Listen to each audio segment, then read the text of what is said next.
Here we fucking go!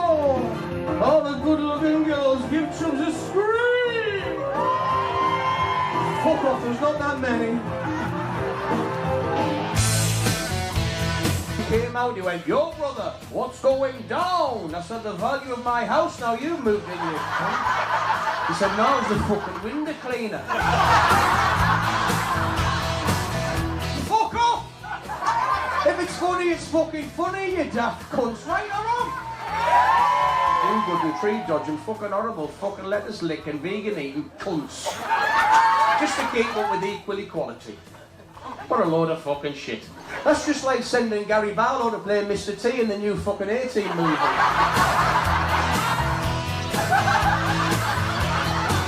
I married the cunt. What bust? I said, the fucking condom. Why have you got your cock in the Hoover? I said, he's doing his homework.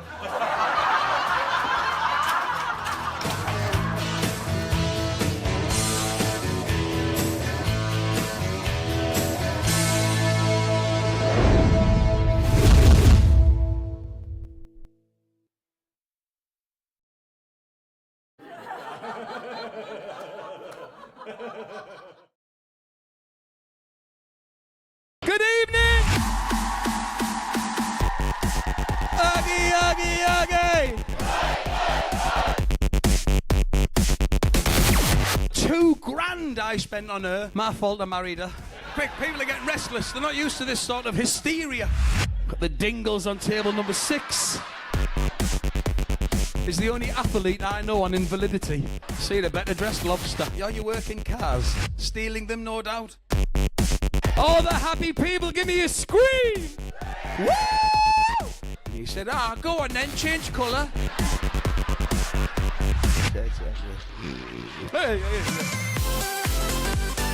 This show, ladies and gentlemen, is all about life's observations. 4 and 6:46. I said, no, we flew from Heathrow. In them days, nobody had a word for it. Nowadays, it's called COPD.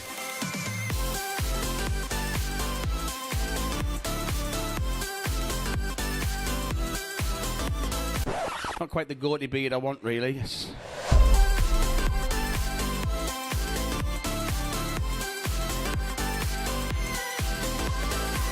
Ladies and gentlemen, are you ready? Time to clap your hands. Come on!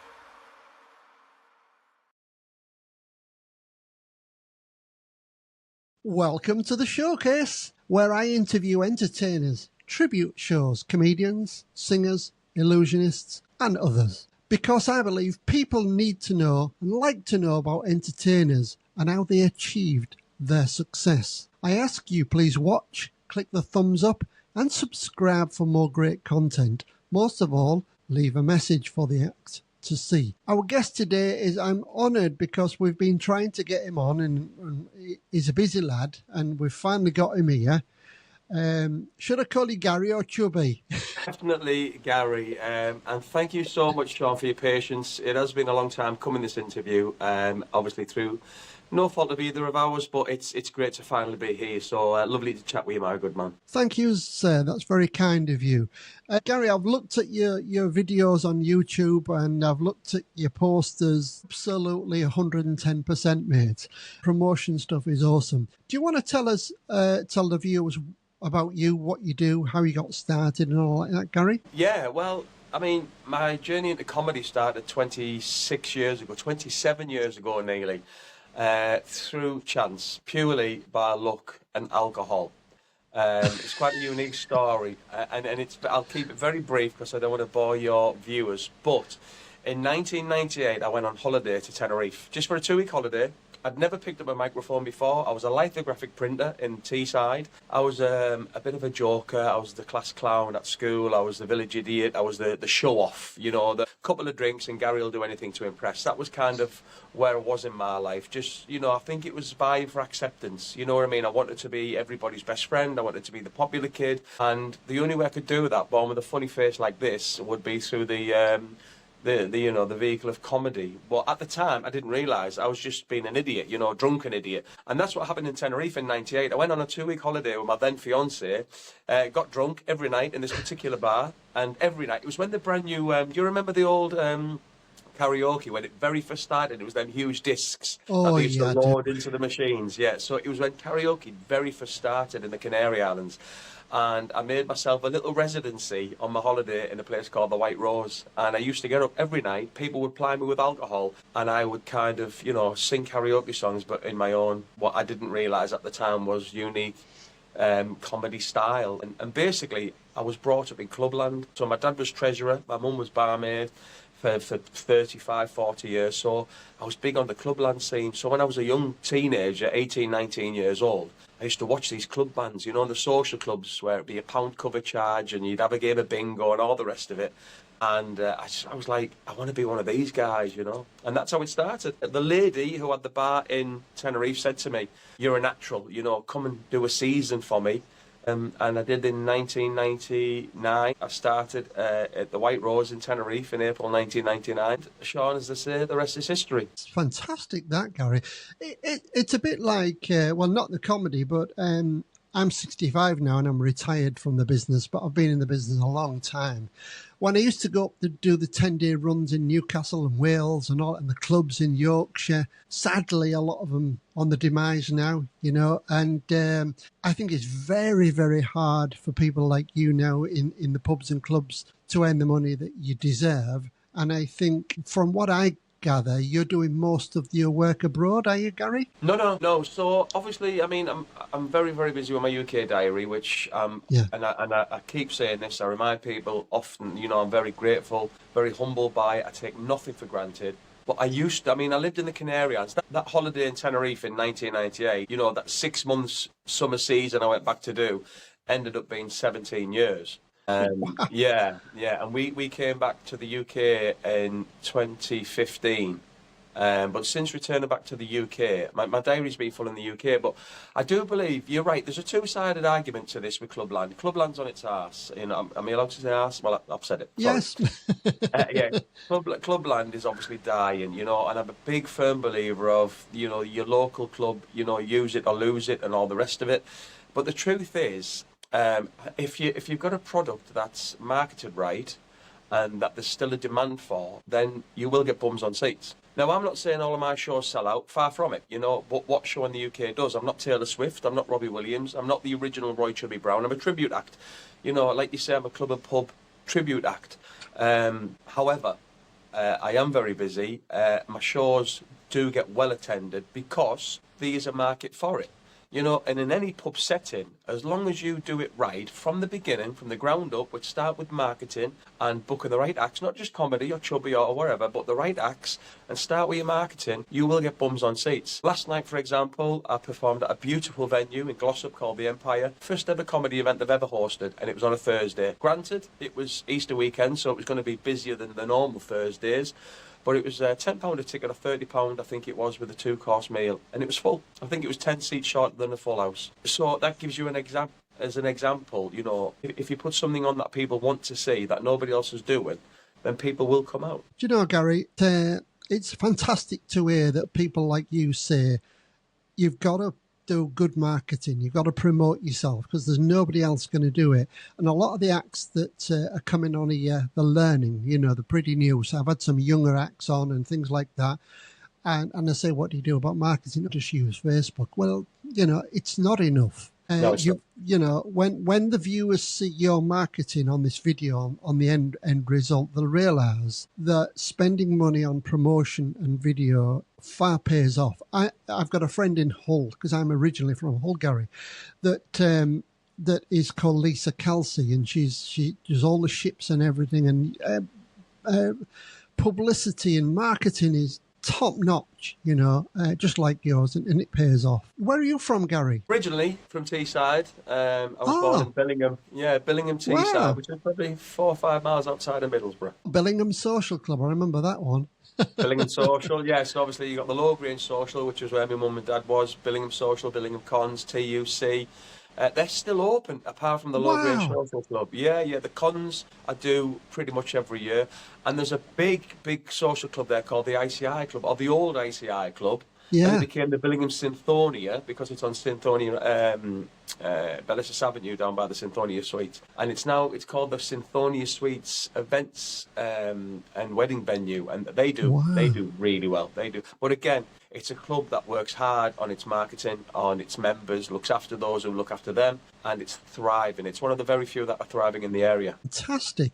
Let's talk about, because you're a one-man, 2 shows, so that means you do a tribute to Chubby, and then you go out as Gary Gobstopper. So do you do that on all your shows together, or can you book one or the other? Right, so how that started was, and it wasn't too long ago when I started doing this, was if somebody was booking the Chubby Brown show.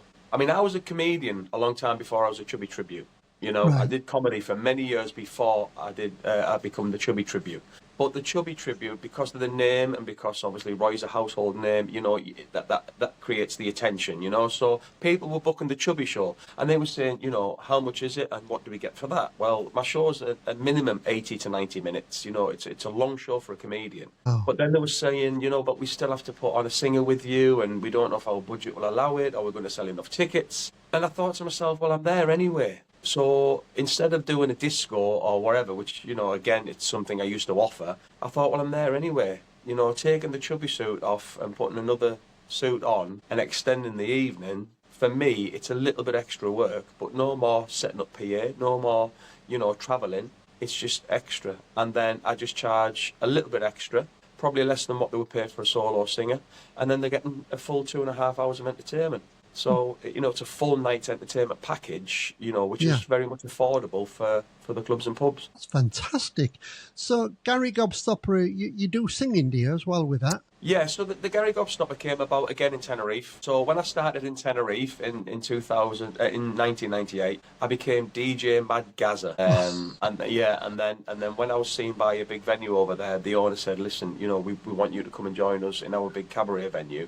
But you need a stage name, and you need to find some sort of influence for your comedy. Well, my influence was growing up with Chubby Brown, because I'm from Teesside, and Freddie Starr, because I adored that man. I adored Freddie Starr. Chubby and Freddie were my theme when I started doing comedy. And then I came up with Gary Gobstopper in 1999, and that's how the Gary Gobstopper thing started. So I was then working on stage 6 nights a week as a host and compere, comedy host and compere in cabaret bars throughout Tenerife. And then I went on to do my own show called Gary Gobstopper, Blue and Unstoppable. And that was in Tenerife as well for about 3 or 4 years. And I kind of honed my comedy skills by working literally 6 nights a week to holiday guests, doing different sketches, pinching some of the Freddie Starr stuff, pinching some of the Roy Chubby Brown stuff, because, hey, viewers, this might come as a shock, but a lot of comedians pinch other comedians' material, They do.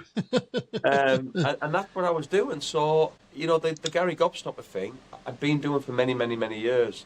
And it's basically the Gary Gobstopper show you'll see in the UK. Depending on what they book, if they want the adult show, then it is a mixture of... Now, this Paul Smith guy from the Hot Water Comedy Club in Liverpool, he's big now because of his audience annihilation, you know what I mean? His audience interaction is picking on the 2 front rows. But again, like a lot of comedians in the UK and abroad, we've been doing that for 30, 40 years, you know what I mean? Longer. Roy Chubby Brown, you would never go to the toilet when Roy Chubby Brown's on stage, because as soon as you stand up, he's on you, same as Bernard Manning and the old school, Jim Davidson, Jimmy Jones, they would completely annihilate, the audience, and that was their thing.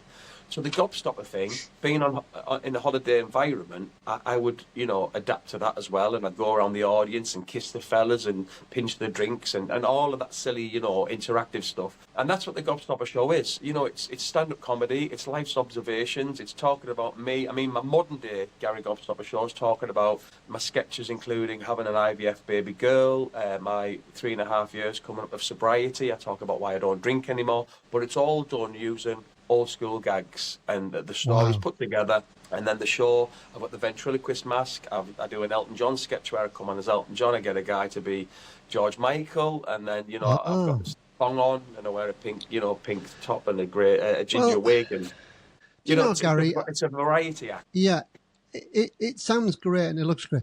I'm not a fan of Paul Smith because I think it's just a bit too knuckle for me. Every other word's F and all the rest of it. I tried watching it on YouTube, but it's just not my kind of fun. I'd rather sit and watch you any day. Now I think he's been made famous because there's a market open. There's no comedians really on telly anymore. There's a massive open market for it. But the only thing that I think is preventing comedians moving forward nowadays is this. You can't say this, you can't do that, you can't say this.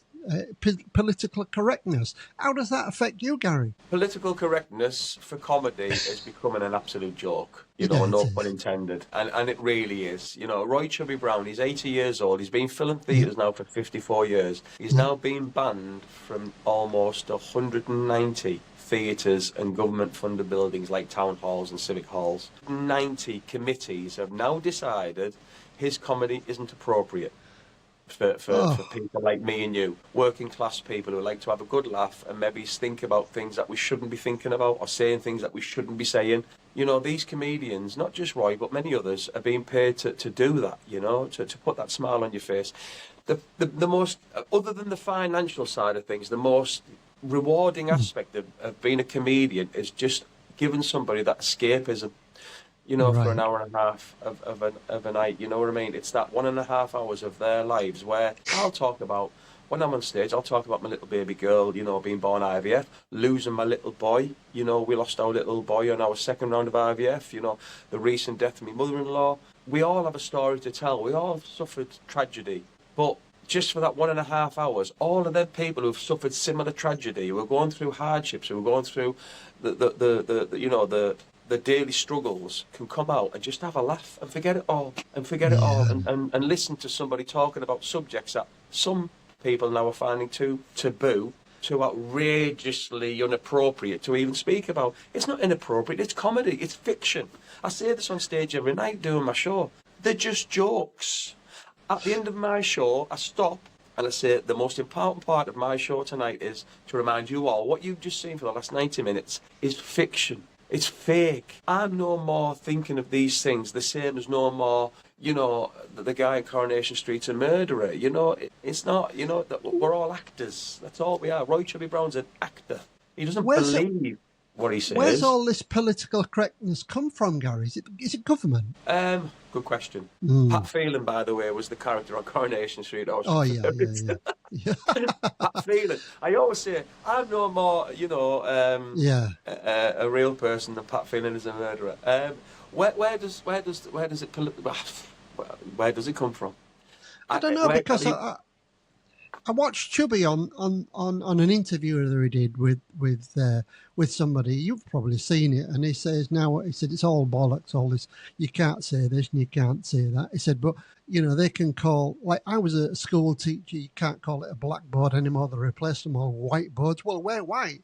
You can't pick on a ginger kid. Why can't you pick on a ginger kid? You can't pick on a thalidomide kid. Why? And all this, I just don't know where it's all come from. You try teaching in a school, Gary. They've got you by every shot and curly. It's the same in a school as being a teacher than it is being a comedian. You can't say this. If two girls are doing well in the classroom, you can't say well done, girls, because you're individual. It's crazy, Gary. That's why I left the UK. It's not just in schools, it's everywhere. You could be misgendered now in hospital and it kicks off. You can be misgendered in a coffee shop and people have got a right to put a formal complaint in to the coffee company, whether it be, for example, Starbucks or wherever, and there's other very good coffee shops available. You can actually, you can put an official complaint in because somebody's misgendered you and they're giving you your change for a latte with almond milk, you stupid, pretentious. Don't do it. But you always put on your Good Friday, posters. Sean. It's Good Yeah, Friday. it is, mate. Yeah, get your fish and chips. Not for the easily offended. And remember, it's only comedy. And I hope people see that. My friend in Hull, Rico, and he's the same as you. He's a great comedian and singer. And he says to people, you know, in the audience, you know, before he goes, if you're easily offended, don't book me. You know, but you've got to put that on the board and you've got to tell people. And he said he was in the club the other night and he said there was a gal of colour there with a boyfriend and they just got up and walked out after 5 minutes. And he says to me, I just don't understand because why do they come when it says all over the place? If easily don't come. And I think you know the other comedian. I've just done his show. Simon Kane. Have you come across him Simon before? Kane, yeah. I know Simon. He's like that as well. And have you heard of Gary Skyner? Yeah, I know guys from Liverpool. Yeah. Yeah, I've done his videos. Well, he's a cool guy, and like you are, very professional. And I ask you, how do you remember your jokes, Gary? Got to just before we go on to that bit. When you said Rick Owen there. Yeah. I do hope he watches this because Rick Owen's one of my closest friends. Get on. How do you know? I speak with Rick at least 4 or 5 times a week. I adore that man. I adore him. I was speaking to him the day before yesterday. Well, I did it. We did a comedy 20 minutes yesterday, me and him. It's real funny. I'm going to put it up. But he was my best. He came to Thailand to be my best man. You are kidding me. No, I'm not. Turn off the video recording. Let's me and you have a chat about Rick Owen, shall we? We will do in a minute. We will do in a minute. But no, Rick Owen's always been my best friend, and I'll support him wherever because what a voice. And what a great honestly, guy. He's phenomenal. He's got his new Neil Diamond show now as well, and he's doing great things with that. But he's a very, very, very funny man. He is. I started working with Rick in the Riders Club in Hull about 7 years ago. And he's kind of resident in there. Me and him worked together 3 or 4 times in there. But since then, do you know, the friendship we've got, yeah, I adore him. He's such a lovely fella. Such a lovely fella. Oh, I'm pleased to hear that, mate. I really am, because we had a right giggle yesterday. I said, come on, Rick, get on here. Let's do some jokes. And we were bouncing off each other and he was laughing. And, you know, he's gone through a bit of a bad time, you know, and I understand where he's coming from. He lost his parents, which was, very hard for him because he absolutely idolised his parents. He adored his parents, yeah. And he turned to the beer and like people do, you know, sadly, but he's getting over it. He's realised what he's doing and he's doing something about it. So hats off to Rick and hats off to you as well, because Gary, you know, we love you, Ricky. We do love you, Rick. Hats off to you because you're so supportive and you're a great guy. So, how do you remember your jokes, Gaz? I just, do you know what a good question. Yeah. I think it just comes with time and it's for example, so like Roy, I'm always trying to put new stuff in. You got to keep it topical, you got to keep it current, you got to keep. So last night, the Supreme Court ruling of man, woman, that was in my show at the beginning. I always open up the show with a couple of new gags. And the thing is, again, another thing being blessed with being busy is you get to use them regular. And I think once you get to use them regular, they just stick, you know what I mean? So I tried 2 or 3 gags last night about the new ruling of man and woman by the Supreme Court. Whether you agree with it or not, it's the Supreme Court's judgment. And I started that last night now. It went down really well. They hit really well. And the people appreciate it because, again, going back to the Chubby Brown thing, people just assume. What really annoys me, right, is when people say he's still churning out that same shite he was doing in the 80s. If Roy Chubby Brown was telling the same jokes, how was he released over 35 DVD cassette and VHS tapes? 35, right? They're the ones that were released, not the unreleased ones that are still sat in his office back at home. So that's 35 times an hour and 50. That's around about 50 hours of comedy, 50 different hours of comedy. There's no comedian in the world who's done 50 hours of comedy. And he's still touring today and out every single week putting new material out. And if he can do it at 80 years old, I can do it at 23. Of course you can. Are you 23, guys? Just a quick one. I met a guy called Ken Webster who travelled from Blackpool to Australia. Yeah, and I was going to meet him out here, and we got chatting, and I did his video and everything like that, and a real great guy. And I said, please, can you get me, because he's a real good friend of Chubby, can you get me Chubby on here? I'll do my best to try. He's still trying. So we'll see. Might get Chubby on. You never know. Yeah. Well, I mean, without name dropping, I'm a very, very close friend of Roy's as well. I'm blessed. Oh. Yeah, I'm very, very, very blessed. Again, something else I never take for granted. My friendship with Roy is very, it's precious to me. It's precious to me. There's not many tributes in the world who spend their life paying tribute to somebody, who have them as a personal friend. And, correct. You know, we speak, if not 2 or 3, 4 times a week via at least WhatsApp Messenger. We send each other jokes. Oh. He'll send me, if he's down, he'll send me a text saying, you know, he's not feeling so good. And I'll always check in on him. I mean, for the last 10 years, I've been taking Roy Chubby round to the Canary Islands and putting on shows, Wow, which have been that's my awesome. events. Being my events, people say to me, you know, what's he like off stage, or what's he like away from the microphone? You couldn't meet a more humble, grounded, generous, lovable human being. And I'm not just saying that because I'm biased. Call me biased, I don't care. The truth is, if you know the man behind the mic, you'll know he's one of the most unassuming, funny, genuinely lovely, warm people you would ever meet. I mean, when I go out there to the Canary Islands with him, I mean, I get to spend 4, 5, 6 days in his company with my idol. You know, I grew up, you know, watching the tapes at 12 and 13 years old. Listening to the tapes at 12 and 13 years old, and I'm now having breakfast with him. I'm knocking on his hotel room door, you know, taking him down for breakfast and stuff. Very privileged position I'm in, and I never take it for granted. And anybody will tell you, you know, I don't name drop for the sake of name dropping. Yeah. I will defend what he does until the day I die. Good. For as long as I've got a hole in my arse, I will defend what Roy Chubby Brown's been doing for 50 odd years. Just because nowadays you're being told you can't laugh at it. You can. You can laugh at anything.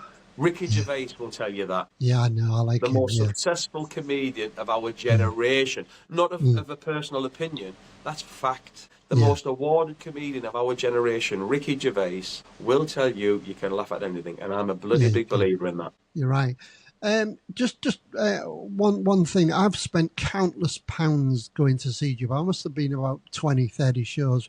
Me and a mate of mine in Hull, we went to every show. And every show I went to, his gags were different, you know, so I can back up what you said. I would love to interview him on here. See what you can do, Gary.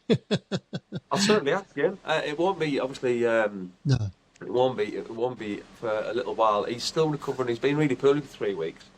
Yeah, I noticed that on Ken's Did you see it on website. social media? Yeah.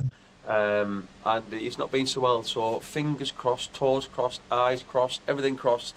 He's back this weekend. He starts his Blackpool residency at the Joe Longthorne Theatre in Blackpool tomorrow night, I think it is. And hopefully it'll be the start of another very successful run of shows every month at the Blackpool Joe Longthorne Theatre on the North Pier. So Fantastic. Good luck, Roy. Good luck, Roy. Right, Gary, we've come to the end of our show because I always like to keep our podcast for about 25 minutes, like you, to keep the interest and things like that. So what can I say? What a gentleman. I'm really pleased that the patience paid off with your good self and me. I believe you've just moved into a new house, have you, Gary? Yeah, I mean, I do. Some people say I overshare on Facebook. I do think Facebook for me is good for 2 things. Back to my show, because we've spoke about Facebook being, you know, really important for social media, being really important for the marketing of your product. So I use Facebook for that. And I also share the good stuff. Facebook is perception over reality. You know, we don't like to share the shit. Why? There's too many people overshare the shit, you know, and telling people about the bad, you know, washing the dirty laundry in public and all that. I'd rather just share the joys. You know, we've just got our very first home. I managed to get a mortgage at 50 years old, being self-employed as a comedian. And I'm chuffed, and it's a little thing for my little girl to have. She'll have it when when I've stopped telling jokes in 30 years' time. She can have the house. We've spent 5 weeks making our little palace. Still a little way to go, but yeah, we adore our new little project. Yeah, we love it. Good. Love it. It's fantastic. Like you say, Gary, success pays off.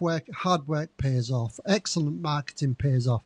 Anybody watching these videos, you're learning from a true professional that's got great advice and that can, you know, that's proved it can be done if you want to do it. So on behalf of the showcase, I'd literally like to thank Gary I can't wait to discuss you with Rick. Thank you, Gary. It's been an absolute joy. Thanks for your patience, Sean. And I look forward to hopefully entertaining your viewers at some venue soon.